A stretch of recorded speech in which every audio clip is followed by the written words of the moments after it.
Привет, друзья! С вами Санек. И угадайте, где я сижу? Я сижу на шайбе. Ну что, ставим лайки. Сегодня я поведаю вам про уличный фестиваль еды в Отаве. Пройдемся, посмотрим, что готовят, что вкусного. Все находится сзади меня. Ну что ж, поехали. А начну я с нашей поездки. День выдался у нас дождливый. Немножко было холодновато, я бы даже сказал. Но, тем не менее, настроение было заряженное. И мы были настроены решительно. Припарковались мы в одной из подземок. И надо сказать, что место мы нашли удачно, так как большинство парковок в основном платные. А центр города, естественно, в такие дни очень перегружен. Ну что ж, место мы свое нашли. Осталось только запарковаться и высадить всех наших пассажиров. В том числе Рокки. Надо признать, пес Рокки крепко боится машин, поэтому чуть не навалял в салоне. Но в этот раз все обошлось, за что мы ему безмерно благодарны. Дождь все не прекращался. Но дожди здесь дело частое, и со временем даже привыкаешь к этому.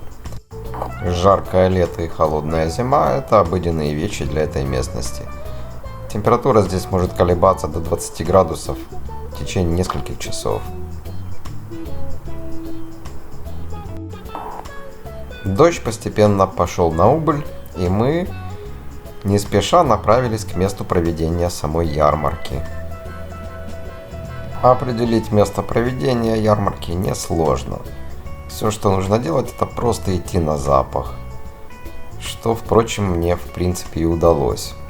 Вот такой вот шашлык не спутаешь ни с чем. Ну, разве что только с кальмарами. И знаете, что я вам скажу? Походу, у кого-то сегодня будет реальный праздник живота. Вот так бы стоял и наблюдал за этим целую вечность. Хотя нет. Шашлык, походу, мне как-то роднее. Все-таки кальмар как-то, не по-нашенски, что ли. Ну да, я знаю, что ты скажешь. Что ты понимаешь в колбасных обрезках? Ну не знаю, ребят, шашлык с крюшей мне как-то более по душе. А может, это просто тоска за маленьким кусочком сала с чесночком? Да, возможно, это и так. Ну да ладно, давайте посмотрим, что этот парень жарит на мармитах. Да, это кальмары. И их надо вот так вот отжимать. Ну что ж, двигаем дальше. А дальше будет интересней. За горизонтом горизонт, песня за песней. Нет, это не песня, это просто яичница с сыром и еще с какой-то хренью. Все это смешано, такой получился омлет. Ну что ж, тоже неплохо, учитывая, что там в комплекте еще какие-то специи, сыр. Так что, в принципе, вкусно. А здесь кто угадает, что дальше? Что тут у нас? Че, вареники? Мать, че, правда, что ли? Так, омлеты, вареники, надо что-то менять. А ну, давай, отец, че у тебя тут? Вроде посерьезнее должно быть что-то. Не, тут я не знаю, что это. Пишите в комментах, друзья, давайте, диванные эксперты. Что это у нас тут? Вот это что такое? Ну, походу, это какие-то вкусняшки, ну что? Ну, окей, двигаем дальше. Что тут у нас? Кто знает, что это? Это, ребята, просто бомба. Вода распыляется мелкими капельками, что клево освежает.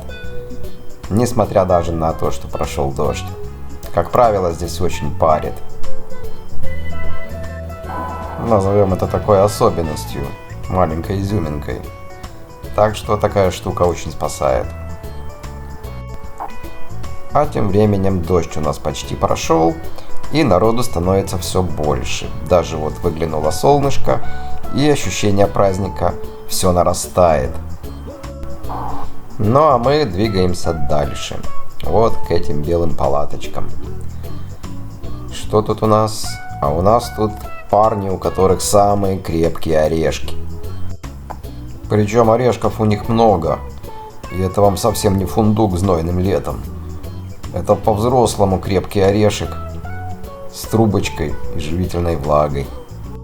Так что, если у вас проблемы с орешками, вам сюда. Вата, ну как же без нее?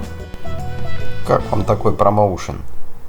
Наверное, девиз этого парня: ваты много не бывает. Кстати, между прочим, только я заметил на дороге маленьких зеленых утят.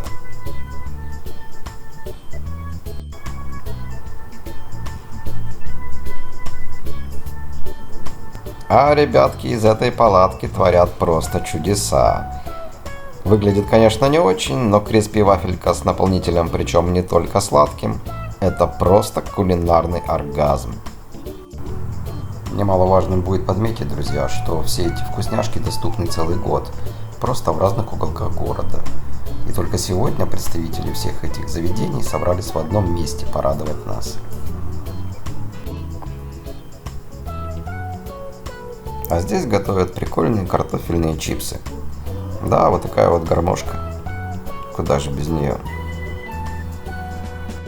Все еще ищете зеленых утят на дороге? Да, вот они. Какой фестиваль уличной китайской еды проходит без драконов? Конечно, никакой. Вот вам и дракон. Причем красный. Но вернемся к еде. Долго я пытался понять, что это готовится. Понты, манты или какие-то равиоли. Оказалось, ни то, ни другое, но очень близко.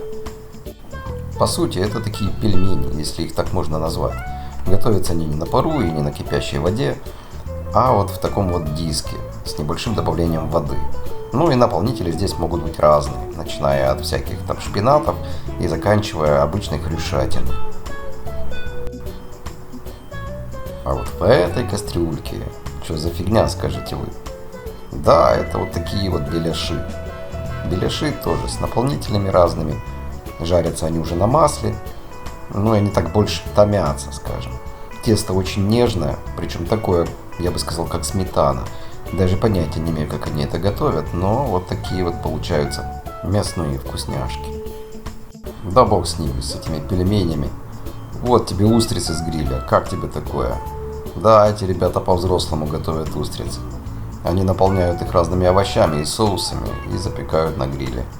Причем устрица запекается в своем соку и в своей ракушке, что просто божественно. Ставь лайк, если тебе довелось когда-нибудь такое попробовать. А если нет, то очень рекомендую. Ты, наверное, подметил, что я осьминогов называю кальмарами. Но это все от того, что осьминогов я не люблю, а кальмаров я предпочитаю. А вот устрицы назвать мидиями у меня как-то язык не поворачивается. Вот как-то так. Ну а тем временем я перебрался на другую часть улицы, где также были палатки, и начал свой обход.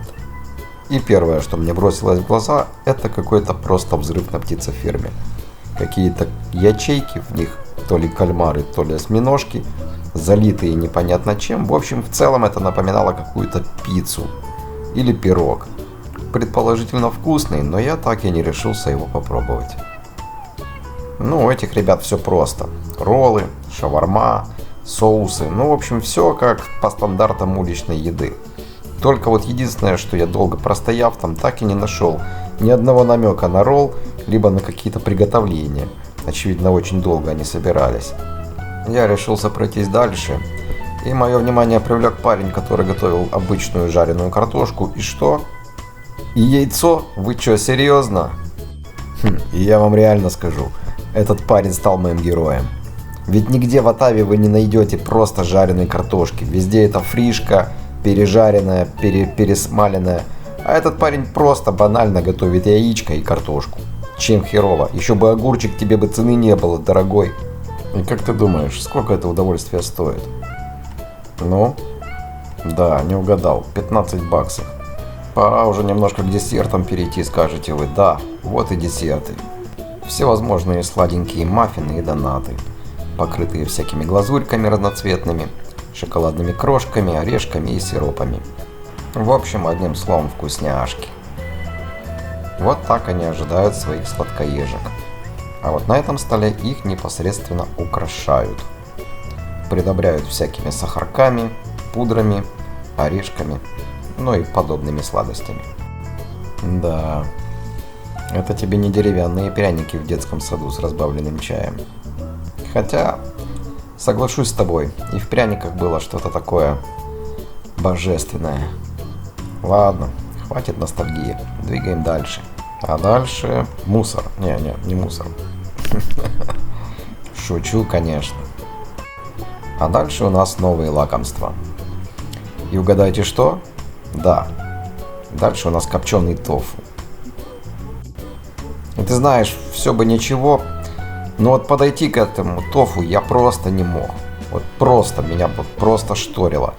Я как только приближался, меня сразу тянуло куда-то в санузел. Я не знаю, может быть есть любители, но это точно не мое. Его сначала вот вываривают, потом помещают в некий прообраз коптильного аппарата или этой коптильной бочки и, поливая всяческими соусами, успешно таки реализовывают. Но, насколько я знаю, в Китае это очень популярно. И как уличная еда, мне кажется, каждый китаец пробовал этот тофу. Но опять же, дело на любителя. О вкусах не спорят. Далее я посетил еще парочку восточных палаток с непримечательной обычной уличной едой, пока не нарвался вот на эту палатку. Что это? Да это, мать вашу, гребешки с красной икрой. И заметь, готовится все на гриле и опять же в ракушках. В общем, употребив одну ракушку, во мне проснулся слюнявый дракон, и дабы не забрызгать прохожих своими выделениями, я решил удалиться от этой палатки и перейти к следующей, менее изобилирующей афродизиаками всякими. И тут я наткнулся на такую вот ступу. Это что, ступа Бабы-Яги, что ли? А в середине ее кекиши? Нет, все намного прозаичней. Это тандыр. Тандыр, в котором готовят прикольные лепешки. Я какое-то время наблюдал и все не мог понять, как оно там держится, на чем. Как на этих стеночках удерживаются вот такие крупные лепешки. Более того, как он держит температуру, что там внутри. Как он работает. И знаете, что я думаю? Мне кажется, тесто, все дело в тесте. Либо оно немножко молодое, соответственно более липучее и само прилипает к стенкам. Либо это специальная технология, которую я пока что не знаю. Ребят, если кто знает, напишите в комментариях, будет очень интересно. Думаю, не только мне одному. А вообще, друзья, надо отдать должное этой лепешке. Это некое вкусное сочетание чебурека и пирожка подарит огромное удовольствие. А секрета здесь два. Нежное тесто и технология приготовления. Особенная. Немного задержавшись возле этого продавца, я пришел к выводу, что спрос у него огромный, и хорошая еда из моды не выйдет. А лепешки уходили как дети в школу. В принципе, и было за что. Время ушло за полдень, и я постепенно приблизился к последней палатке этой ярмарки. И вуаля, приближаясь к последней палатке, как вы думаете, что я обнаружил? Да, я обнаружил все тот же шашлык, который я встретил в начале своего гастротура. Это был отличный куриный шашлык на деревянных шпажках. Хотелось бы все как-то подытожить. И что немаловажно, хочу сказать, что такие ярмарки проходят каждый год. И это не первая и не последняя ярмарка в этом году. Так что, ребята, следите, отслеживайте. Посещайте данные мероприятия, набирайтесь позитива, ну и, конечно, не забывайте себя баловать всякими вкусняшками. Ведь это так здорово открывать для себя каждый раз что-то новое и необычное. Вот так на позитивчике я провел этот день, вдоволь насладившись всякими вкусняшками, насмотревшись на всякие деликатесы, я с чувством полного удовлетворения возвращался домой. Надеюсь, тебе это видео понравилось, и оно заслужит твоего лайка и подписки. Ну а с меня, конечно, новые видосы, новые ярмарки, новые впечатления. А я прощаюсь с тобой. Держи хвост трубой и ни в чем себе не отказывай. А главное, оставайся живой.